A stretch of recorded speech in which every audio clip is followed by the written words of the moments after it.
The rich don't work for money. Strange, isn't it? Yet that's the very reason they keep getting richer. Welcome to Audiobook Gold, where knowledge meets the voice of reflection. Here, we don't just talk about success. We understand how it's built, thought by thought. Think about this. Two people face the same problem. One sees a threat. The other sees a possibility. The same world, two different minds. This isn't about luck or education. It's about the invisible blueprint behind every decision you make. So today, let's begin with one question that can change everything. Why do the rich think so differently from the poor? Stay with me, because once you understand the way they see the world, you'll never see yours the same way again. It's early morning, the kind of quiet hour where the city still yawns and sunlight slowly paints the rooftops gold. The smell of fresh coffee drifts through narrow streets. Somewhere, an alarm rings, a door closes, and two very different lives begin their day. The first man wakes up heavy. His phone glows with reminders, unpaid bills, a long list of tasks, a message from his boss marked urgent. He sighs, rubs his eyes, and mutters, "Another day, another grind." To him, mornings feel like the start of another battle he never wanted to fight. He moves fast, rushing, checking, worrying. In his mind, every decision carries risk. Every idea feels too uncertain to try. His day begins with the weight of survival. Across town, another man wakes up to the same sunrise, same city, same world. But his first thought is different. He whispers to himself, "Today is a chance. Maybe small, but still a chance." He pours his coffee, opens a notebook, and writes down one simple question. What can I learn today that will bring me closer to freedom? He doesn't fear failure. He studies it. He doesn't seek comfort. He seeks clarity. He knows one idea, one connection, one bold step can change the entire direction of his life. Both men breathe the same air. Both face the same world. But one sees problems while the other sees patterns. That's how the rich think differently. They don't start their day with fear, they start it with curiosity. Because wealth isn't built from money alone, it's born from the invisible, from perspective, from how you choose to see each morning. You see, mindset isn't just a concept, it's the lens through which every choice is made. The poor mind says, "I have to survive." The rich mind says, "I get to create." And that quiet difference between fear and curiosity becomes the seed of every fortune, every transformation, every new possibility. This is where it all begins. Not with luck, not with money, but with a single thought that dares to look beyond limits. Most people run from risk. The rich study it. That's the first hidden truth. To the poor mind, risk means danger, the unknown that might take everything away. But to the rich mind, risk means potential, the unknown that might give everything new meaning. It's the same mountain. One sees the cliff, the other sees the view. Let's take an example. When Elon Musk sold his first company, he didn't buy a mansion. He invested every dollar into two ideas that could have failed overnight: Tesla and SpaceX. People called him crazy. They said, "You're gambling with your fortune." But he wasn't gambling, he was calculating.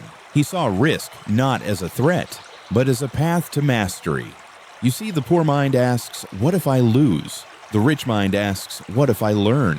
And that one question changes everything, because every failure holds data, every setback whispers a pattern, every no becomes information that sharpens your next move. The poor mind protects what it has. The rich mind expands what it knows. This is the invisible game of mindset, the difference between fear-driven choices and growth-driven ones. A poor man might save money, but he saves it out of fear, afraid of losing it. A rich man invests money, but he invests it out of belief in his ability to create more. One hides his potential in safety. The other exposes his potential to risk and learns to master it. And here's the paradox. The people who fear risk most end up living with the greatest risk of all, a life that never changes. Maybe wealth doesn't belong to those who avoid risk, but to those who understand it. Because every opportunity in life wears the mask of uncertainty. Only the brave learn to see through it.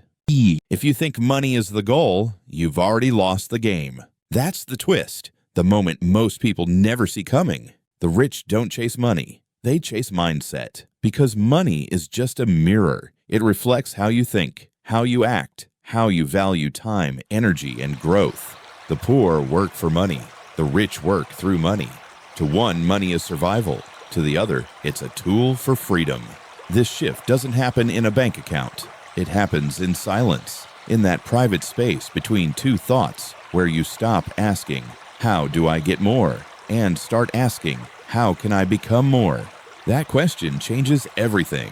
Because the truth is, wealth doesn't belong to the one who earns the most. It belongs to the one who learns the fastest. When your goal is growth, not gain, money becomes a side effect, not the prize. The rich invest in knowledge before they invest in assets. They build their mind first, then their empire follows. Think about Warren Buffett. Even in his 90s, he reads for hours every day. He once said, "The more you learn, the more you earn." But the real meaning behind that isn't about profit. It's about expansion of awareness, perspective, and clarity. The poor seek the comfort of knowing. The rich seek the discomfort of growing. That's the turning point. The quiet revolution that happens inside you when you realize money was never the destination. It was only the evidence of evolution. You don't become rich by chasing money. You become rich by chasing mastery, by learning how to think, decide, and create like someone who already is free. And when you start thinking that way, you no longer ask, "Can I afford it?" You ask, "How can I create it?" So if mindset is the real currency, how do the rich actually use it? Here are 3 quiet principles that shape the way they think. The kind of wisdom you won't find in textbooks, but in how they live, decide, and persist. Principle 1. They trade comfort for clarity. Most people chase comfort, the weekend, the short break, the easy path. But the rich chase clarity. They'd rather feel uncomfortable while learning than feel safe while standing still. Because clarity creates direction, and direction builds confidence. Every time they feel uncertain, they don't escape. They study the discomfort. That's how they turn chaos into growth. Principle 2. They focus on leverage, not labor. The poor say, "I need to work harder." The rich ask, "How can I make my work multiply?" They use systems, people, and knowledge as leverage because they understand one truth. Time is the only currency you never earn back. Jeff Bezos once said, "Your goal is not to work harder, it's to work on things that outlive you." The rich don't escape effort. They simply direct it toward impact. Principle 3. They think decades, not days. Most people want results by Friday. The rich plan for freedom in 5, 10, or 20 years. They delay gratification not because they're patient, but because they trust the compound power of consistency. When others chase quick wins, they build slow empires. Because real success isn't built overnight. It's built every night, in the quiet moments when no one's watching, when discipline whispers louder than doubt. Remember this golden rule. Successful people aren't smarter than you. They just learn to prioritize what truly matters. That's the invisible architecture of wealth, clarity, leverage, and time. And the best part, anyone can start building it if they're willing to think long term. And sometimes the greatest lessons don't come from books or billionaires. They come from a single story that changes how you see yourself forever. There was a man named Ethan. He wasn't born rich. In fact, he grew up in a small town where money was always short and dreams were considered a luxury. For years, Ethan worked 2 jobs, one to survive and one to keep his dream alive. But the dream kept fading, not because he wasn't working hard enough, but because he was working without direction. One night, exhausted and broke, he heard a mentor say something that pierced through the noise of his life. If you can't change your situation, change the way you see your situation. That night, he didn't sleep. He stayed up writing everything he believed about success and realized most of it was inherited from fear, not truth. He thought rich people were lucky. He thought money was the enemy. He thought ambition meant greed. But as he wrote, he began to see a pattern. His beliefs had been designed for survival, not for growth. So he made a choice to learn every single day, to listen to those who built what he wanted to build, to act even when no one clapped. Within 3 years, he started a small business. He failed twice, but each failure became a classroom.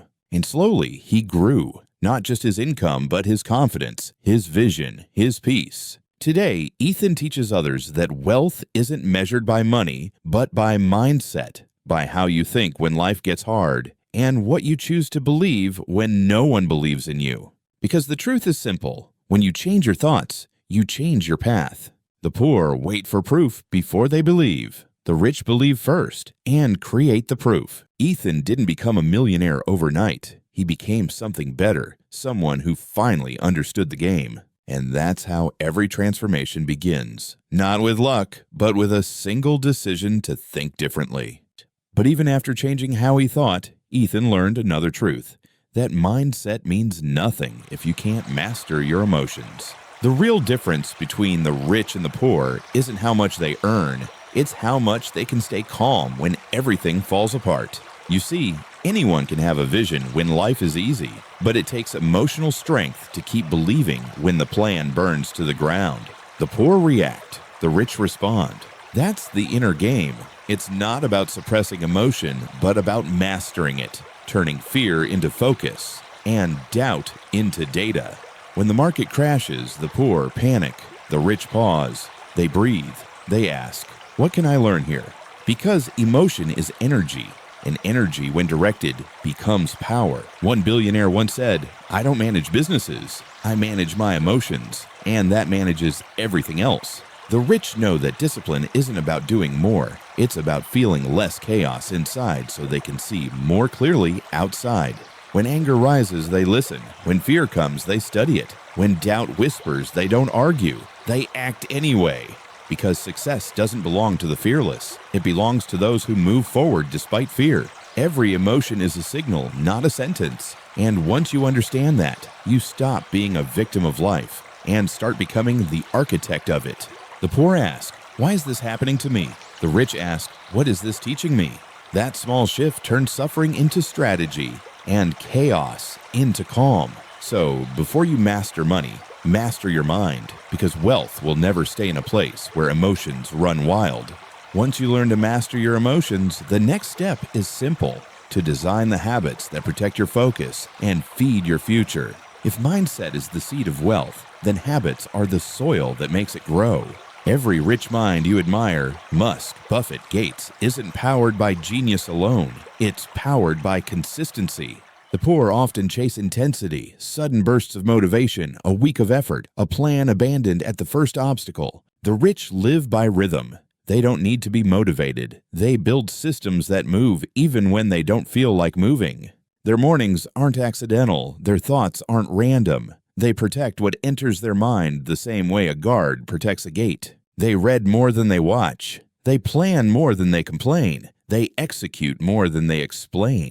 Because success is not one giant step. It's 10,000 quiet, boring steps done with purpose. A millionaire habit is not glamorous. It's simple. Waking up early, thinking clearly, investing time instead of wasting it, saying no to what doesn't serve your future. The poor say, "I'll start when I'm ready." The rich say, "I'll start, and that's how I'll get ready." That's the mindset that compounds. Like interest, small actions grow, until one day, people call it luck. But luck is never random. It's what happens when preparation quietly meets opportunity. So, if you want to think like the rich, stop chasing the next big win. Start perfecting the small daily wins. Because in the end, the poor hope for a miracle. The rich build one habit at a time. And after all the lessons, all the strategies, what truly matters isn't money or fame, but the quiet peace of knowing you're growing into who you're meant to be. Close your eyes for a moment and think about where you are right now. Not your job, not your money, but you. The thoughts that shape your mornings, the fears that whisper before you sleep, the tiny decisions no one sees, those are what quietly build your future. We often compare ourselves with others, measuring worth in numbers, forgetting that true wealth starts from the peace within. The rich don't just count money, they count clarity, courage, and time, because they know what you think, you become.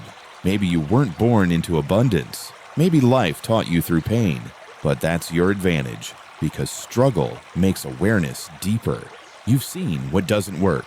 You felt what it's like to be lost, and that means you're already halfway to understanding what truly matters. Don't rush the journey. Wealth isn't a finish line. It's a state of becoming. It's when your mind grows quieter, your choices grow wiser, and your heart grows stronger. There will be days when you doubt yourself, when success feels too far away, when you look around and think, maybe this path isn't for me. But that's when you must remember, every great mind once felt small, every rich soul once felt broken, and yet they kept walking, not because they knew the way, but because they refused to stop searching. Keep walking, keep growing, keep believing that your mind can be your greatest asset, because the richest version of you is not the one with more, it's the one who finally feels enough. If this message touched something inside you, stay with us, because your journey to a richer, freer mind has only just begun. If you're still here, listening to these final words, maybe it's because something inside you has begun to awaken. A quiet voice whispering, "There's more to life than what I've known." This isn't just another motivational talk. It's a mirror showing you the potential that's been waiting patiently behind your fears. The rich didn't start rich. They started curious. Curious enough to ask, what if I think differently? And that one question changed everything. Maybe that's where you are now, standing at the edge of your own transformation. You don't need to rush. Just stay. Listen. Let these stories feed your mind until belief replaces doubt. Because that's what Audiobook Gold was created for. A space where mind meets soul, where learning isn't noise, it's nourishment. Here, we don't chase motivation, we grow awareness. We don't promise instant success, we promise growth that lasts. So if today's story touched you, if you felt even a small spark of clarity, maybe that's your sign to keep walking with us. Click subscribe, not for us, but for you. Because this journey of mindset and meaning, it's just beginning. And every week, we'll walk together, one story, one lesson, one step closer to the best version of you. Thank you for listening. Welcome to Audiobook Gold, where consciousness meets knowledge and every story opens another door. Because when your thoughts change, your world quietly begins to change with them.